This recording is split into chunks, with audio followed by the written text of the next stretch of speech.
Jesus had been traveling, and he went to Capernaum. When the people in the town heard that Jesus was home, they gathered at the house to hear him teach. Pharisees and other teachers of the law had traveled from villages all over Galilee and Judea. Some even came from Jerusalem to hear Jesus. So many people came that they stood in the doorway and there was no more room for anyone else. Just then, 4 men came to the house. They were carrying their friend on a mat because he could not walk. They wanted Jesus to heal him, but they could not get through the crowd. So the men carried their friend up to the roof. They took off part of the roof above Jesus.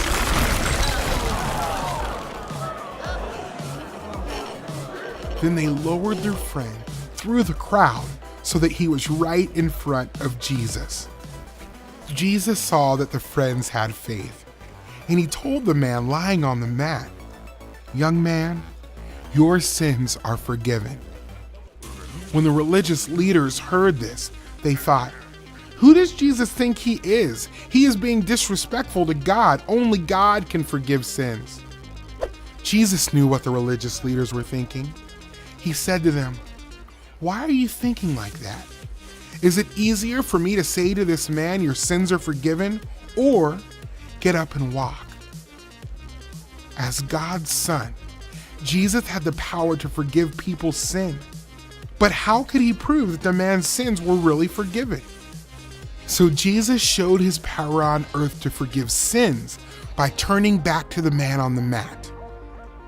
"Get up, pick up your mat, and go home," Jesus said. The man, who had been unable to walk, immediately got up. He picked up his mat and he went home just like Jesus commanded. Everyone in the crowd saw what happened, and they could hardly believe what they had seen. They praised God and said, "We have never seen anything like this." The man who was paralyzed needed to be healed. Jesus knew this and did something even greater. Jesus forgave his sins, and then he healed the man. Because Jesus is God, he has the power and authority to heal and forgive. Jesus forgives those who trust in him.